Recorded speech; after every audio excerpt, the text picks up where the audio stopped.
This is the century of the human genome and big data. And written into our DNA are triggers for cancer and common diseases. And to find these triggers requires really uncommon data skills, an appreciation of biology, and an ability to spot the best questions.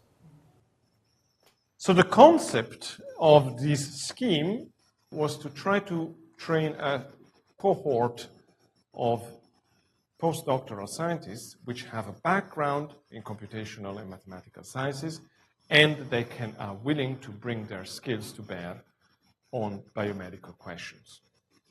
You got the skills, they got great questions. We put you together, we have some involvement from informatics and other bits of the university as supervisors, and we make progress. Trying to understand how people are best going to respond to cancer is a really multidisciplinary problem.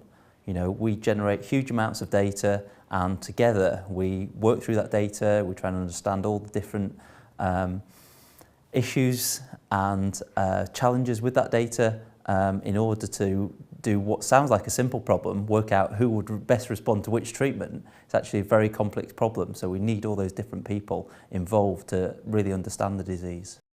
For my own research, we're interested in looking at the topology of how DNA folds up inside cells. Now, topology is really a field of physical research, and we have to collaborate with other scientists from chemistry and physics to really understand how the DNA is folded up inside cells. In particular, we collaborate with physicists who help us develop polymer folding models to look at the organisation of DNA inside cells. Edinburgh is a very international city, and as a result of that, it attracts people from across the globe who really want to live and work here. And that's really important for us because it means that our potential pool of recruits for these jobs is the entire world rather than some local entity. And that's really important because these data science skills are badly needed in order for us to do modern science, but they're also in relatively short supply. And so it's really important for us to be able to recruit internationally.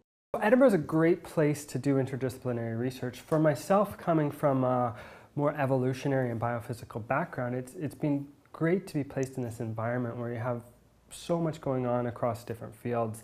Within the IGMM, you know, this diversity of experimental and clinical and computational and synthetic biology research, which has really allowed us to grow our focus and address the kinds of questions that previously wouldn't have been possible. But across the city as a whole, you have so much expertise in informatics and genomics and cell biology, really making it just one of the most best places in the UK to do interdisciplinary research without a doubt. The strength of the IGMM is the collaborative atmosphere that we have here. As a statistician, I get to work with both clinicians as well as biologists, and get to learn from those people as well as to help develop my own research and find new ways of using statistics. Edinburgh is just it's a fantastic city. It's a capital city first and foremost. There's great culture here in terms of theatre, art. It's a walkable city. I've lived here for many years, never had a car, never felt I've needed to have a car. And it's kind of close to the hills, close to the seaside. It's fantastic for kind of being in the outdoors. What we hope these cross-disciplinary fellowships will do is to allow people to take all of these modalities together, integrate them perhaps with people's electronic healthcare records to tell us more about what makes us healthy, what leads to disease, and what the different elements in the genome are all about.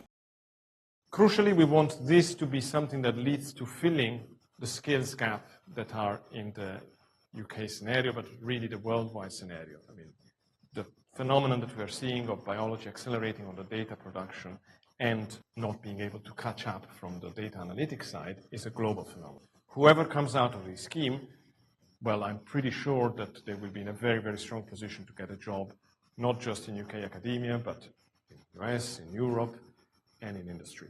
People that can speak the two languages are really gold dust.